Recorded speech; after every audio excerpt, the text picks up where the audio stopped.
అందరికీ నమస్కారం. కవిసింహ శ్రీ పోకూరి కాశీపతి గారి హరిశ్చంద్రోపాఖ్యానం కావ్య పఠనం 4వ భాగం. ఈరోజు శ్రీ నూతలపాటి వెంకటరత్న శర్మ గారు కావ్య పఠనం చేస్తున్నారు. వారికి స్వాగతం. పెంపున తల్లివై కలుష బృంద సమాగమ ముందకుండ రక్షింపను తండ్రివై మెయి వసించు దశేంద్రియ రోగము నివారింపను వెజ్జువై కృప గురించి పరంబు తిరంబుగాగ సత్సంపదలీయ నీవెగతి దాశరథీ కరుణాపయోనిధి. ఈరోజు హరిశ్చంద్రుని యొక్క గొప్పతనాన్ని గురించి ఇంద్రసభలో వశిష్ఠుడు చెబుతున్నాడు. అక్కడి నుండి ఆయన విశ్వామిత్రుడు కాదనటం, విశ్వామిత్రుడు వశిష్ఠుడు కూడా ప్రతిజ్ఞలు చేసుకోవటం, అనంతరం విశ్వామిత్రుడు ఇంద్రుడు సభ నుంచి వెళ్ళిపోయి ఆ సభ అంతటితో ముగుస్తుంది. ఆ తర్వాత విశ్వామిత్రుడు ఏదో విధంగా హరిశ్చంద్రుడిని అబద్ధాలు ఆడించాలనుకుంటాడు. దానికోసం ఆయన ప్రయత్నాలు మొదలు పెడతాడు. ఇది వాటి కథ. హరిశ్చంద్రుడి యొక్క ప్రశస్తి, ఆయన ఎలాంటి వాడో చూద్దాం. సత్యనాయన జోడు దిట్టగు జానకందుని చేతిలో సతినాయనుగైన కోలలు చాలా కలిగినేతరన్ సతినాయన గూల్చుదాయల సాటిలేరని హెచ్చుగా సతినాయన గట్ల గొంగకు సారె కనందనన్. ఇక్కడ సత్యనాయన అనే పదం 5 అక్షరాల పదం 4 పాదాల్లోనూ ఉండి 5 అక్షరాల ప్రాసగా సమకూరింది. సత్యనాయన అనే పదానికి సత్యాన్ని పలికేటువంటి వాడు, సత్యనాయన, హరిశ్చంద్రుడు అనే అర్థం ఉన్నది. ఒకచోట సత్యనాయన అనే దానికి శక్తి అనే ఆయన, అది సంస్కృతంలో శక్తి అయితే వికృతిలో తద్భవ రూపంలో సత్తి అవుతుంది. సత్యనాయన శక్తి అనేవాడి యొక్క తండ్రి వశిష్ఠుడు. కాబట్టి ఈ సత్తి అనేది ఇక్కడ వశిష్ఠుని కొడుకు పేరు, అందువల్ల సత్యనాయన అన్నాడు. మరొక చోట సత్యనాన్ అనుగైన కోలలు అని విడదీసుకోవాలి. సత్యనాన్ అనుగైన కోలలు అంటే శక్తి అనే పేరు కలిగినటువంటి ఆయుధము అని. శక్తి అనేది ఆయుధం. శక్తిధరుడు కుమారస్వామి చేతిలో ఉన్నటువంటి శక్తి ఆయుధాన్ని శక్తి వికృతిలో సత్తి అయింది. ఇలా ఈ పదాలకి రకరకాల అర్థాలను సాధించడం ద్వారా ఈ పద్యాన్ని పూర్తి చేశాడు. చూద్దాం. సత్యనాయన జోడు, పైగా పద్యం కూడా మత్తకోకిల పద్యం తీసుకున్నాడు, చందో వైవిధ్యం కూడా. సత్యనాయన జోడు దిట్టగు జానకందుని చేతిలో సత్యనాయనుగైన కోలలు చాలా కలిగినేతరన్ సత్యనాయన కుంచుదాయల సాటిలేరని హెచ్చుగా సత్యనాయన గట్ల గొంగకు సారె కనందనం. దీన్ని చదవటంలో కూడా ఆ పద్యం వైవిధ్యం ఉంటుంది. మత్త కోకిల మత్త కోకిల మత్త కోకిల కోకిల, ఇది దీని లక్షణం. మత్త కోకిల కోకిల మత్త కోకిల మత్త కోకిల కోకిల, రసజయభర. సరే,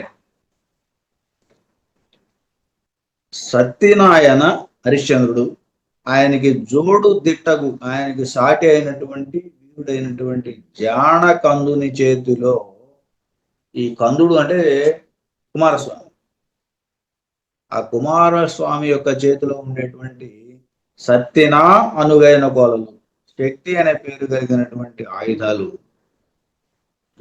కోలలు చాలా కలిగి ఏడ్తరన్ సత్యనాయన గూల్చుదాయలన్. ఈ ఈయనతోటి సమానంగా కూల్చేటువంటి శత్రువులు ఎవరు కూడా లేరని, అంటే ఈయనంతటి పరాక్రమవంతులు ఇంకెవరు లేరని, హరిశ్చంద్రుడికి మించినటువంటి పరాక్రమవంతులు ఎవరు లేరు, ఆయనతో పోల్చదగిన వాళ్ళు కూడా లేరని చెప్తూ హెచ్చుగా సత్యనాయన ఈ వశిష్ఠుడు గట్ల గొంగకు సారె సారె కనన్. గట్ల గొంగ అంటే ఇంద్రుడు, ఎందుకంటే ఆయన పర్వతాల రెక్కలు ఆయుధంతో వజ్రాయుధంతో ఎరగొట్టాడని. కాబట్టి గట్ల గొంగకు, గొంగ అంటే శత్రువు, గట్ల యొక్క గొంగ. కాబట్టి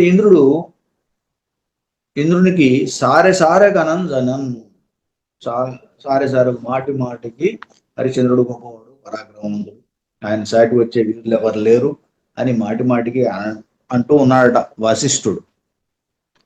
ఆలకించి ఈ మాటలు విన్న గాధి గాధి యొక్క కుమారుడు గాధి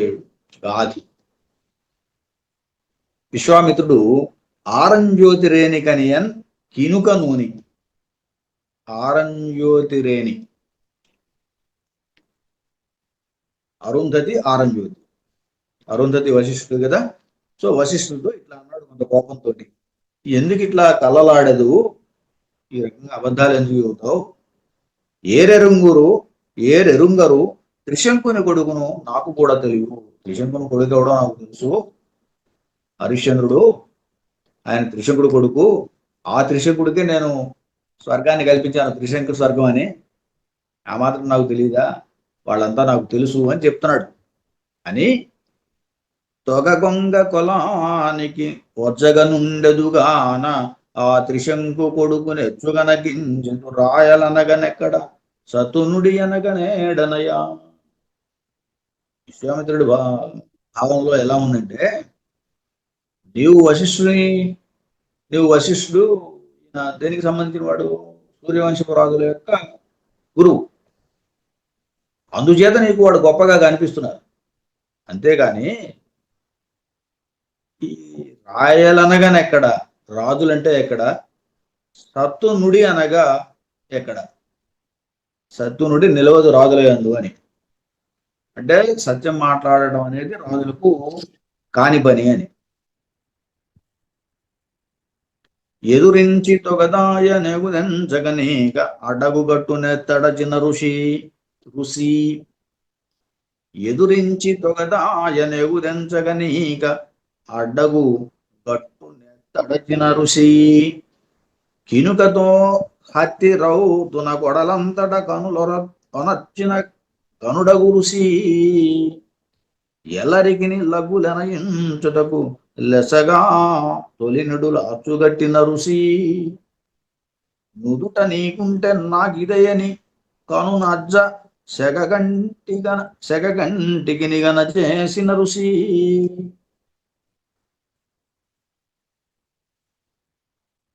తాత కలిగించునట్టి చేతలకు జోడు కలుగజేసడు నేను తలరుచుండ ఇందరికి తోచనట్టిది ఎరిగినట్లు గడించదు చదురున ఊరు కొనక. ఈయన ఏమంటున్నాడంటే, ఒక 4-5 ఋషులు చెప్పాడు, వాళ్ళంతా నోరు మూసుకుని కూర్చున్నారు, నీకంతా తెలిసినట్టు నువ్వు మాట్లాడుతున్నావు అందరితో పాటు ఊరుకోకుండా అన్నాడు. ఎవరా 4-5 ఋషులు? మొదటి వాడు అగస్త్యుడు.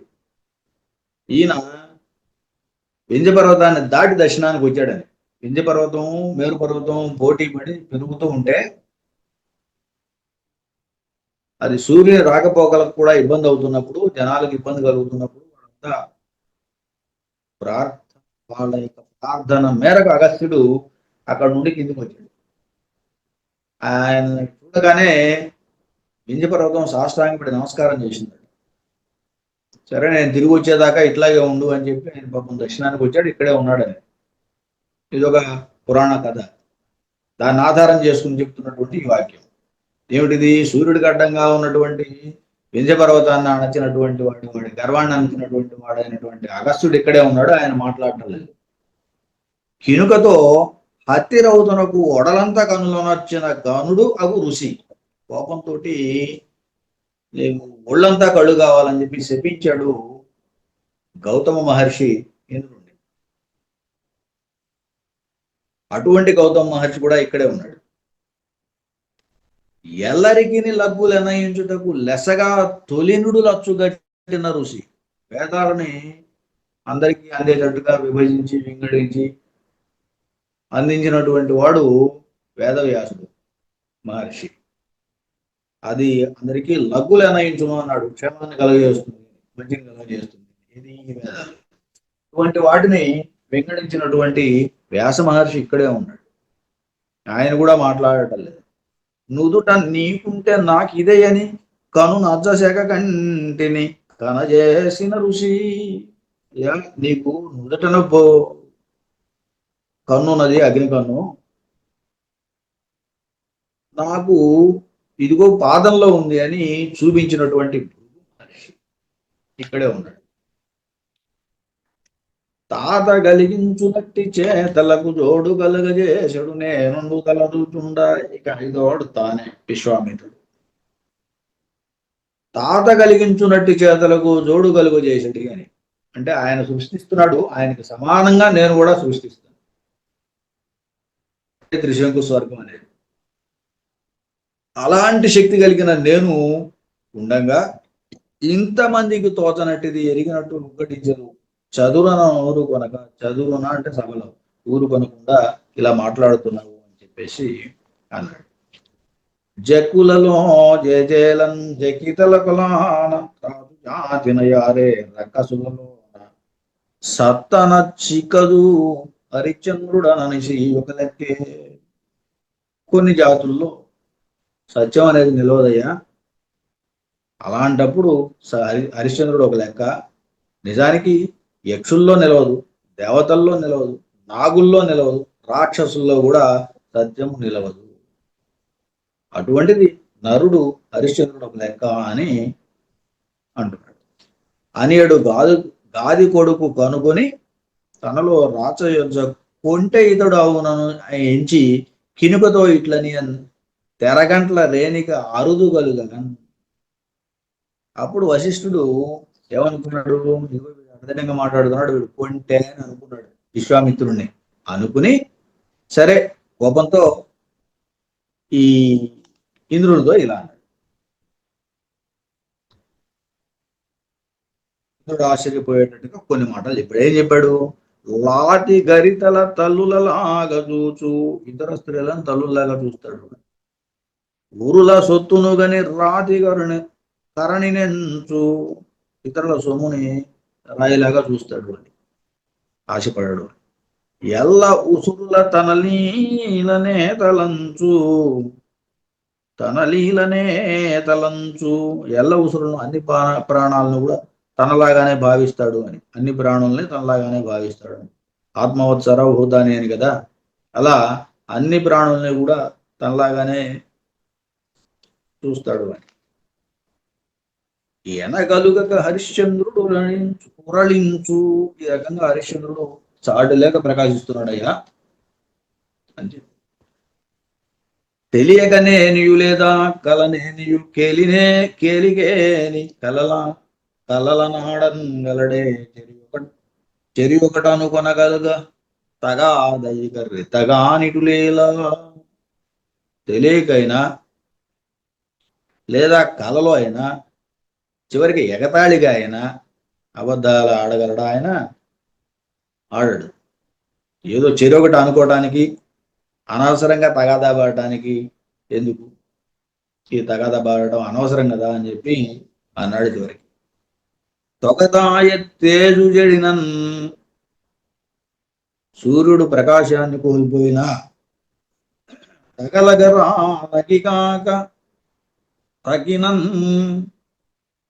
తగలబెట్టేటువంటి అగ్గి వేడి తగ్గిన, కడలు ఇంకగమైన సముద్రాలు ఇంకినా కూడా సత్తుదొలగడు హరిశ్చంద్రుడు ఎటులంగానైనా ఏ విధంగా అయినా. హరిశ్చంద్రుడు సత్యవాకుల్ని పక్కకు జరగడు. హరిశ్చంద్రుడు. హరిశ్చంద్రుడు. హరిశ్చంద్రుడు. హరిశ్చంద్రుడు. హరిశ్చంద్రుడు. హరిశ్చంద్రుడు. హరిశ్చంద్రుడు. హరిశ్చంద్రుడు. హరిశ్చంద్రుడు. హరిశ్చంద్రుడు. హరిశ్చంద్రుడు. ఇటులను రాయల యొజ్జకు తటుకునననే గాది కొడుకు తగకొనెదో లేకే ఎటులగుదో అరచుటన్ అలసట కలిగను నీకు నిన్నే సై అనేది ఋషి. ఏమంటాడంటే ఈ రకంగా మాట్లాడుతున్నటువంటి ఈ వజ్జకు ఆ రాజుల యొక్క గురువు అయినటువంటి వశిష్ఠునికి గాది కొడుకు ఇట్లా అన్నాడు. ఏమన్నాడంటే చాలాసేపటి నుంచి చెబుతున్నావు, అరుస్తున్నావు, అలసట కలిగింది నీకు, నిన్నే అందరూ కూడా మెచ్చుకుంటున్నారులే. లీలలన్నిటను హరిశ్చంద్రు గట్టు తిట్టాలు సేయుడేగి తక్కులాడజేతు గడెకు తొలగసేయ సన్నగునే ఆ తాతకైనా అతని తాతకైనా. సరే వెళ్ళి హరిశ్చంద్రుని సిద్ధం చేయి, కట్టుదిట్టాలు చేయమన్నాడు ఏకంగా. అన్ని చెప్పి జాగ్రత్త చేయమని. టక్కులాడజేత గడుకు, అబద్ధాలు ఆడిస్తారు. అది తప్పించడం అనేది, అబద్ధాలు ఆడకుండా చేయడం అనేది ఆ తాతకైనన్ అతని తాతకైనన్ అవుతుంది అన్నాడు. ఆ రకంగా నేను అబద్ధాలు ఆడించేది తీరుతాను. అరయని ఇట్లన కాకని ఆరంజ్యోతి ద్వారా అతనికని నన్ను కేరదగునే నేనా దొరజేరియు ఒక కొన్ని తెలియజేయగనేలా. సరే నన్ను ఎందుకు ఎగతాళి చేస్తావయ్యా? వశిష్ఠుడు అంటున్నాడు, నన్ను అనవసరంగా ఆరంజ్యోతి ద్వారా అతనికని అని ఏమన్నాడు? నన్ను కేరదగునే, నన్ను ఎగతాళి చేయడం న్యాయమా, తగునా అన్నాడు. నేనా దొరజేరియు ఒక కొన్ని తెలియజేయగనేలా. నేను ఆయన దగ్గరికి వెళ్ళి కొన్ని చెప్పాలనా? ఏం అవసరం లేదు, మంచి జాగ్రత్తలు చెప్పాల్సిన అవసరమే లేదు. ఎందుకంటే చిరుతకు కొడలంతట దిగతెరగులు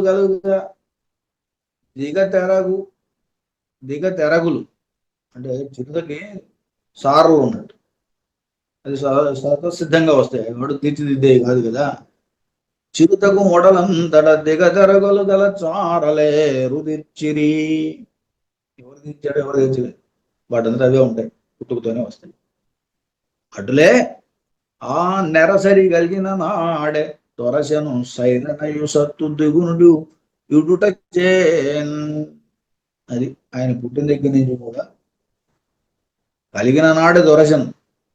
ఆ సూర్యుడు పుట్టినప్పటి నుంచే కూడా నెరసరి అంటే సూర్యుడు, కలిగిన నాడే దొరసెను, ఆయన పుట్టినాడే ఇవన్నీ కూడా ఆయనకి వచ్చినాయట. ఏమిటి? సైరణ అంటే ఓర్పు, సహనం. సత్తు అంటే శక్తి, సత్యవాక్కు. దుగునుడు ఇడుటచేన్, బ్రహ్మ ఇవ్వటం వల్ల ఇవన్నీ ఆయనకి ఏర్పడ్డాయి అని చెప్తున్నాడు. దుగునుడు అంటే బ్రహ్మ. తనను ఆడుల ఆతులకునైనను దొరసానేను చెదరినను కుర్రడు చచ్చిన కడు దశలెనసిన ఇచ్చన నుడించేతలందు సతుదొలగునే. ఇక్కడ తన నాడులాతులకు తనను శత్రువులు నిందించిన, దొరసానేయు చెదిరిన, దొరసాని అంటే భార్య చెదిరిన, కుర్రడు చచ్చిన, కొడుకు చనిపోయినా కూడా, కడు దశలు ఎనసినన్ అనేక కష్టాలు పొందిన, నిచ్చన నుడిన్ నిత్యము కూడా నుడిన్ చేతలందు సత్తు తొలగునే. ఆ రకంగా మాటల్లోను చేతల్లో కూడా ఆయన సత్యాన్ని వదలడు అని చెప్పి చెబుతాడు. ఆ రాయడే కలలాడినచో, ఇక్కడ ప్రతిజ్ఞ పెట్టుకుంటున్నాడు. ఏమని? ఆ రాయడే కలలాడినచో నేను జనిగట్టుదనా అని సరగ తొలగి నోతలన్నయు చెడి నోటను తొలినుడు చేర్చగా సంధ్యను చేయుడికి నారజీరలు తుంటిన్ గటుడలు లేక జడలు గొరిగుని చనిదాలు తుంచి ఒలుకుల యందు కలుగు నీ ఒంటి నలదిగునియు చచ్చిన ఈతలను గిన్నెగా కళ్ళు నిల్చుక కేలనంది కనుగొనగ రోతయగునట్టి గాడిదనెక్కి గుంతరవుతు దశకు జనుదునని కొట్టునటి కొనియే గది గొడుగుతో ఎల్లరుగన. ఇంత ఘోరమైనటువంటి ప్రతిజ్ఞ ఒకదాని చేశాడు వశిష్ఠుడు. ఆయన సత్యవాక్యాన్ని కనుక తొలగినట్టయితే నేను ఇలాంటి ఘోరమైన శిక్షను అనుభవిస్తానని ఒక ప్రతిజ్ఞ చేశాడు. ఏమని? ఆ రాయుడే కలలాడినచో నేను జన్నికట్టుతనాన్ని సరిగదొలిగి బ్రాహ్మణత్వాన్ని వదిలేసుకుంటాను అన్నాడు. నోతలన్నీయు చెడి నోటను తొలి నుడులు చేర్చక, వేదాలు కూడా చదవనన్నాడు. తొలి నుడులు వేదాలు నోటను తొలి నుడులు చేర్చక సంధ్యను చేయుటుడికి సంధ్యను తీర్చునన్నాడు, వార్చునన్నాడు. సంధ్యాకాలంలో సాయం సంధ్యలో, ఉదయకాల సంధ్యలో, సంధ్య సరే అది త్రికాల సంధ్యలు ఉన్నాయి, షట్కాల సంధ్యలు ఉన్నాయి. అవన్నీ తర్వాత ఆ రకంగా సంధ్యను కూడా చేయడం వదిలిపెట్టి, నారజీరలు తుంటిని కట్టుటలు లేక, నారజీరలు ఒంటి మీద కట్టకుండా, అంటే తపస్సు వీటన్నిటి దూరం ఉంటానండి. జడలు ఊరుకొని జన్నిదాల గురించి జుట్టంతా తీసేసుకుంటా అన్నాడు. జన్నిదాల గురించి ఒంటికి ఉన్నటువంటి మీద ఉన్నటువంటి జన్యాన్ని తీసేస్తా అన్నాడు. ఒలుకుల ఎందుగలుగు నీరు ఒంటి నలుదుకొని శ్మశానాల్లో ఉండేటువంటి నీళ్ళతోటి ఒంటి మీద చల్లుకుంటా అన్నాడు, స్నానం చేస్తానని. చచ్చిన ఈతలను గిన్నెగా కళ్ళు నించుకుని, అంటే పుర్రె, చచ్చిన ఈతలు అంటే పుర్రె, ఆ పుర్రెలో కళ్ళు పోసుకు తాగుతా అన్నాడు. కళ్ళు నించుక కేలనంది కనుమనగా రోతయగునట్టి గాడిదనెక్కి, పైగా వాహనంగా గాడి మీద ఊరేగిస్తామంటే అవమానం కదా, అట్లా ఈయన గాడిదనెక్కి దుంతరవుతూ దశకు జనుదునని ఆ రకంగా యముడి దగ్గరికి వెళ్తాను అని ఒట్టు నడుపుని గాది కొడుకుతో ఈ రకంగా విశ్వానికి తోటి ఒట్టు పెట్టుకున్నాడు. అంత గాది చూలి ఆ హరిశ్చంద్రుని కళ్ళలాడసేదు గాని ఉరకముందనే అటంచు ఒడలి చూట్కి గల అని చదురులోన కడునరుదుగలుగగా ఆశ్చర్యం కలుగగా అని. గాది చూలి కూడా ఊరుకోడు కదా విశ్వామిత్రుడు కూడా. ఎప్పుడైతే వశిష్ఠుడు ఒట్టు పెట్టుకున్నాడో విశ్వామిత్రుడు కూడా ఆ సభంతా ఆశ్చర్యపోయేటట్టుగా, మరి ఊరిక ఉంటానా, ఆయన్ని తప్పకుండా అబద్ధం ఆడిస్తాను అని చెబుతూ, ఒకవేళ అబద్ధం ఆడించలేకపోతే ఆయన ఏం చేస్తాడో ఒక ప్రతినిధి చెప్పాడు, అది కూడా చూద్దాం. ఆ దొరనే కలలాడించలేకున్నా కాకంటికి గూర్చి గాలి నీళ్లు తిండిగా ఆగుని చలిగొండ ఎందు తొలి ఎన్నో ఏండ్లు నోచిన నోతలోన అరయసంగియు నేల నరయగా నీరేడు జుగాలేల చేసి కడనైట రౌచుడంటి ఎక్కటులు నీరేడు చదుదాక కరి గద్దెన ఒక యోర కూర్చుండజేసు కొండ సింగాణి దారి శంకుదారి అంచసాని ఎడదలందునగడు నరుదందగాననియు తానుట్టు నూనె దొరల యుద్ధతో. ఈయన కూడా భయంకరమైనటువంటి ఒట్టు పెట్టుకున్నాడు. ఈ ఒట్టే ఉన్నదో చూద్దాం. ఆ దొరను కళ్ళలాడించలేకున్నా, ఆయన కనుక అబద్ధం ఆడించలేకపోయినట్టయితే కాకంటి నీకు ముచ్చి ఒంటి కంటితో ఉంటా అన్నాడు. కాకి ఒక్కరినే ఉంటుందని, కనపడటానికి రెండున్నా అది ఏడు తిరిగితే అటే కనిపిస్తుంది, రెండోది కనపడదు. కాకంటి నీకు వచ్చి గాలి నీళ్లు తిండిగా కొని, గాలి నీళ్లు తిండిగా తీసుకుంటాం. ఆహారం తిన్నాని నిరాహారం, గాలి భక్షణం, నీళ్లు తాగడం అంతే. చలికొండ ఎందు తొలి ఎన్నో ఏండ్లు నోచిన నోతలోన, ఇంతకుముందు హిమాలయాల్లో తపస్సు చేసుకుని సంపాదించుకున్నటువంటి ఫలితం ఏదైతే ఉందో తప్ప ఫలితాన్ని నోతలోన అరయసంగియు సగం ఇచ్చేస్తాను. నేల నరయగా ఈరేడు జుగాలేల చేసి, అతన్ని 14 ఈరేడు జగాలు యుగాలు జుగాల అంటే కొన్ని ఏళ్ళు, కొన్ని యుగాలు ఆయన చేత పరిపాలింపజేస్తానండి. కడన ఇట రౌచుడంటి సూర్యలోకానికి ఎక్కడులు నీరే గురుజను దాకా, ఒక్కొక్కడు ఈరేడుగురు 14 మంది మహర్షులు ఒక్కొక్కళ్ళు వెళ్ళేదాకా కూడా కరిగద్దెన, ఇదిగో ఈ ఇంద్ర సభలో ఒక యోర కూరుచుండ చేతు, కరిగద్దెన ఇంద్రుని యొక్క ఆసనం మీద ఒక యోర కూర్చుండ చేతు, ఆ రకంగా ఆయన ఇక్కడ కూర్చోబెట్టి పరిపాలింపజేస్తారు. ఆయన కనుక నిజం చెప్పినట్టు అబద్ధం ఆడకుండా ఉన్నట్టయితే. అలాగే మీరంతా కూడా వెళ్ళేదాకా 14 మంది ఋషులు కూడా వెళ్ళేదాకా నేను చివరి దాకా ఉండి అని కూరుచుండజేదు కొండ సింగణి దారి శంకుదారి అంచసాని. అంటే బ్రహ్మ విష్ణు శివుడు ముగ్గురు. కొండ సింగణి దారి అంటే శివుడు, శంకుదారి అంటే విష్ణువు, అంచసాని అంటే బ్రహ్మ. ఈ ముగ్గురు ఎడదలందన హృదయమునందు కడున అరుదందగా ననియుతానొట్టు నూనె దొరల యొజ్జతోడ. ఆ రకంగా ఆ వశిష్ఠులతో ఈ రకమైనటువంటి ప్రతిజ్ఞ చేశాడు.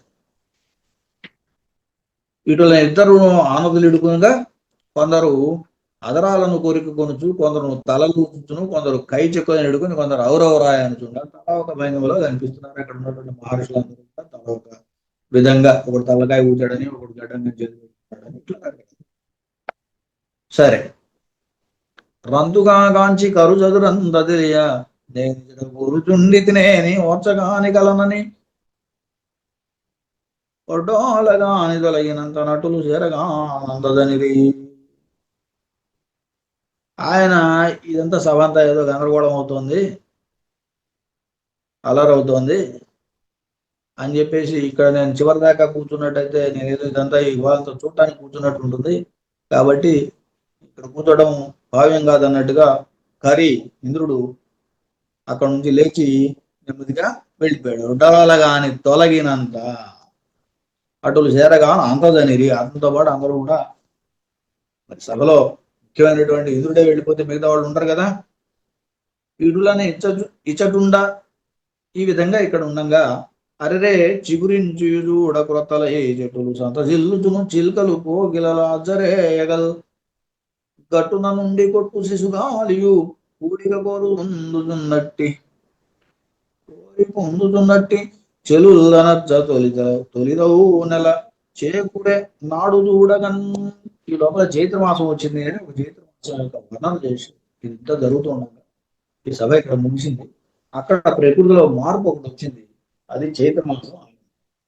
చైత్రమాసంలో సహజంగానే ఏముంటాయి, చెట్లు చిగురిస్తాయి, ఆహ్లాదకరమైన వాతావరణం ఉంటుంది, కోయలు పూస్తాయి, చిలుకలు కనిపిస్తూ ఉంటాయి. ఇగో ఆ వర్ణనే చేశాడు ఇక్కడ. ఈ విధంగా ఇంద్రసభ ఉండగా చిగురించి కొత్తలే కనపట్టు చెట్లు వెలసిల్లుతుండగా, చిలుకలు కోకిలలు అగరవాసనలతో కొండగాలులు వీస్తుండగా, కూడిక కోరి కుందు చెరువులు ఒప్పగా మొదటిదైన చైత్రమాసము సమకూరెను. అది ఈ పద్యం. ఆ తొలి నెల తొలుతంగడుగాతు హరిశ్చంద్రుడైన చేతలుడికి చేసి తొలు జాతికి నీకి నెడుతుండే జాగి అనంగను. అలాంటి తొలి నెలలో ఆయన హరిశ్చంద్రుడు గొప్ప యజ్ఞాన్ని చేశాడట. ఆ యజ్ఞం అయిన తర్వాత జన్నాని చేతలుడికి చేసి తొలి జాతికి ఈగి నిడిపిండెన్. బ్రాహ్మణులందరికీ కూడా దానాలు చేస్తున్నాడట ఆయన, గొప్ప త్యాగి అనేటట్టుగా. అందుకే ఇక్కడ ఒక ద్విపాది పద్యం ఉన్నది. 2 పాదాలు 4 పాదాలుగా అనుకుంటుంది పద్యం, కానీ ఇది 2 పాదాలు ఉంది. 2 పాదాలని 2 సార్లు చెప్పుకోవాలి, 4 పాదాలు అవుతుంది. ఆలిచ్చో కొరయగున నేల దొనర గూడు హొన్ను నేయుడుచుండన్. ఆలిచ్చో కొరయగున నేల దొనర గూడు హొన్ను నేయుడుచుండన్. ఆయన భూమి ఇస్తున్నాడు, కూడు పెడుతున్నాడు, హొన్ను ఇస్తున్నాడు. హొన్ను అంటే బంగారం, ఏదో ధనం, ఇవి ఇస్తున్నాడు. అంటే కూడు, గూడు, గుడ్డ కావాల్సింది అవే కదా మనిషి బతకడానికి. అవన్నీ ఆయన ఇస్తుండగా ఇంకా కొరత ఏముంటుంది, ఉండదు కదా. ఆలిచ్చో కొరయగునా. ఇక్కడ ఆలు కొర కాదు, ఆలు అనే పదానికి భార్యానికి అర్థం ఉంది. ఆలు అంటే ఆవులు, ఆవులు అని అర్థం ఉంది. ఆ రోజుల్లో సంపద అంటే ఆవులే, అందులోనూ బ్రాహ్మణులు ముఖ్యంగా. కాబట్టి ఆవులు ఇలా ఈ 2 ఇక్కడ ఏమి కొరత కాదు అని చెప్పడం, తక్కువ కాదు. అవన్నీ కూడా రాజా సమకూరుస్తున్నాడు. ముందు కూడు, ఆహారం, అలాగే గూడు, నేల కూడా ఇస్తున్నాడు కదా, అలాగే హొన్ను బంగారం, ధనం, భూమి, ఇవన్నీ కూడా ఇస్తున్నాడు కదా. అందువల్ల ఆ తర్వాత సర్వలఘుశేషం అని ఒకటి ఉన్నది. అది తెలిసి ఇదేదనని కుసికుని కొడుగలరియు నెల ఎడద ఎడయు ఎడయును అడిగిన ఇడ ఇడనని అనడని ఎదను అనుకొనియునరుగా. సర్వ లఘుశేషం మొత్తం లఘువులే ఉన్నాయి దీంట్లో, ఎక్కడ గురువుల్లో. అడిగిన ఇడనని అనడని ఎదను అనుకొనియునరుగా అతడును అనుకొని తొడరి ఎదురుజని గిడిగిడులొనర్చి ఒనరించి గిడిగిడులు. గిడిగిడులు అంటే నమస్కారాలు. చాలా చక్కని తెలుగు పదం, దొరకదు అసలు ఎక్కడ కూడా. అడుగులు రుసికిని గడిగి సరగదన గురించి నినిడ కొని చని గురించి నేను నొరులకు జత ఎనగదగునే దుగినుడు ఎటులో నరచ ఎటులో నరచ తగునో ఎటులో నరచ నేను గనియు రుసి చిరుత గనుడనైతి ఈడెడి ధరిన అరుదుగా కనుగొననైతిరి వసగుదునికై అడుగుడు గడు. ఇలా ఈయన వచ్చాడండి. ఈయన వచ్చినప్పుడు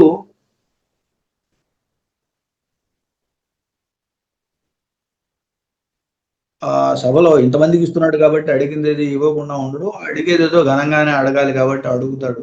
కావాలని వచ్చాడు కదా, ఇబ్బంది పెట్టాలనే వచ్చాడు కదా, అందుచేత దానాలు చేయడం తెలిసి ఇది సమయం అనుకుంటూ విశ్వామిత్రుడు అక్కడికి వచ్చాడు. వచ్చి అతన్ని చూసి ఈయన కూడా ఎదురేగి నమస్కారాలు చేసి తన కుర్చీని ఇచ్చాడు. దాన్ని చూసినటువంటి ఋషి చాలా ఆనందించి ఏమంటున్నాడు, ఎట్లు చేయదగునో అట్లు చేసేదవు. రాజా, నువ్వు ఎట్లా చేస్తావో ఎట్లా చేయగలవో అలా చేసావు. రాజులు ఎలా చేయాలో అలా చేసావు మహర్షులు చూసినప్పుడు. కాబట్టి నిన్ను చూసి నేను ఆనందపడ్డాను. ఇచ్చేటప్పుడు ఆశ్చర్యంగా కూడా చూడనైతిరి, ఇక అడుగుడు కొసగదును అంటే ఏ రకమైన ఆశ్చర్యం కలగకుండా నువ్వు ఏది అడిగితే అది ఇస్తాను అన్నట్టు. ఈ సర్వలోక విశేషం అనేది చిత్రగత విశేషాల్లో ఒకటి. ఇది పైగా అనుప్రాసలతో కూడినట్టు అనిపిస్తుంది. చూడండి, నడిగిన ఎడనని అనడని, ఇలా ఒకే అక్షరం మళ్ళీ మళ్ళీ వస్తుంది. నడిగిన ఎడనని అనడని, ఇవన్నీ క్రమంగా ఇది ఒక అద్భుతమైనటువంటి పద్యం భావించవచ్చు. గిడిగిడులు అంటే నమస్కారాలు అని చెప్పాను కదా, నమస్కరించి ఆయన ఎదురేగి ఆయన తీసుకొచ్చి కుర్చీలో కూర్చోబెట్టి ఇలా ఆయనకి చేయాల్సిన సపర్యలన్నీ చేశాడు. సరే, నెల ఎడద ఎడయును అంటాడు. నెల ఎడద ఎడయుడు అంటే అది ఇక్కడ నెల ఎడద అంటే చంద్రమతి. చంద్రమతి యొక్క ఒడయుడు అంటే ప్రభు, ఆయన యొక్క భర్త రాజు హరిశ్చంద్రుడు అని. అనేడు రాయనితో ఇట్లనే కుసుకు కొడుకు తనరన జేజయ గిడ్డిని నీగి చెట్లు గేరుచు కనుగొన నిడుదయ్య జాగగాడగదయ్య జాగగాడగుదయ్య. రాయంతో ఇట్లా అన్నాడు. ఎవరు? హరిశ్చంద్రుడితో కుసుకుని కొడుకు, కుసుకుని యొక్క కొడుకు విశ్వామిత్రుడు. జేజే గిడ్డిని ఈగి చెట్లును కేరుచు అన్నాడు. జేజే గిడ్డి అంటే కామధేను, ఈగి చెట్టు అంటే కల్పవృక్షం.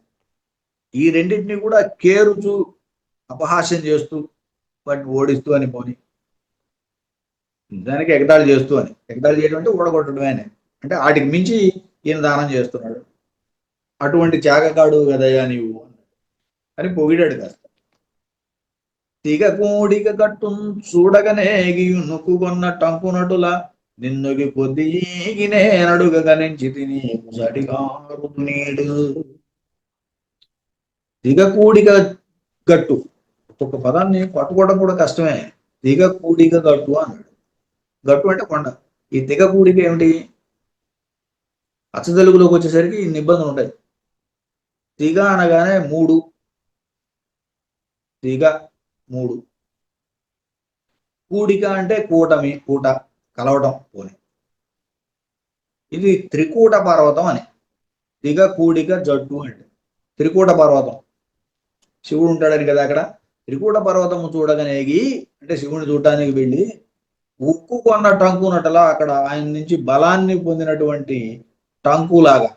టంకు అనే పదానికి మోండి అని లేకపోతే మోసగాడని ఇలాంటి అర్థాలు ఉన్నాయి. మాయల మారి అని అర్థం ఉంది. నిన్నొగి కొద్ది ఈగి నేను అడుగగా నించింది నీకు సాటి కాదు నేడు. నిన్ను అలా నేను నీ దగ్గరికి వచ్చాను, నీ దగ్గర నుంచి కొంత ఈగిని అడుగుతున్నాను, దానం అడుగుతున్నాను. నీకు సాటి కాదు నేడు.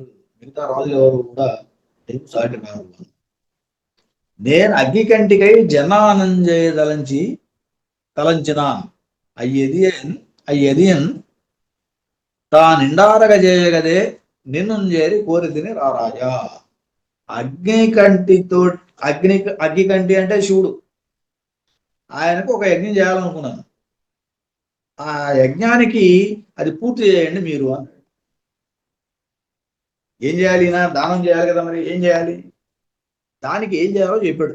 హత్తిని ఒకడెక్కి రతనం అనే హత్తి నింగి ఛాయనికి కొట్టను ఏ ఛాయనెత్తు జనునో ఆ ఎత్తు రూకలు జను అసంగననగా. ఇంత ఒక పెద్ద ఏనుగురెక్కి ఒక బలవంతుడు రత్నాన్ని నింగి ఛాయకి ఇసిరాలట. అది ఎంత ఎత్తున వెళ్తుందో అంత ఎత్తు ధనం కావాలట ఈయనకి ఈ యజ్ఞం పూర్తి చేయడానికి. ఆయన అడిగాడు. దానికి ఆయన తారడిగనన్ని రూకలను ఓ ఋషి కన్నాక నేడే అసగుదు కొనుండనుచు ఆ రాయుడనగా. మీరు అడిగిన రూకలు నేను ఇప్పుడే ఇస్తాను, తీసుకెళ్ళండి అన్నాడు పాపం ఆయన. ఆ జడదారి ఇటులు కన్నా నేను ఒక నీక తగు అయ్యా నువ్వు ఇవ్వటానికి తగిన వాడివే, కానీ నాకు ఒక చిన్న పని ఉంది, అది అయిన తర్వాత నేనే వచ్చి అడుగుతాను, నేను అడిగినప్పుడే ఇవ్వమని అడుగుతున్నాడు. నీలాంటి త్యాగి ఉండగా ఎలాగున కొరత కలుగునే కోరిన నాడు ఓలిని ఇడు నీకును జేజేలు ఏగదనంచు సరే చెలగి అప్పుడు ఆయన తీసుకోలేదు, నేను వెళ్తున్నానని చెప్పాడు. మళ్ళీ నాకు అవసరమైనప్పుడు నేను అడిగి తీసుకుంటాను అన్నాడు. ఇలా ఈ భాగాన్ని ఈ రోజు ముగిద్దాం. తర్వాత ఆయన పెట్టే కష్టాలు ఏమిటో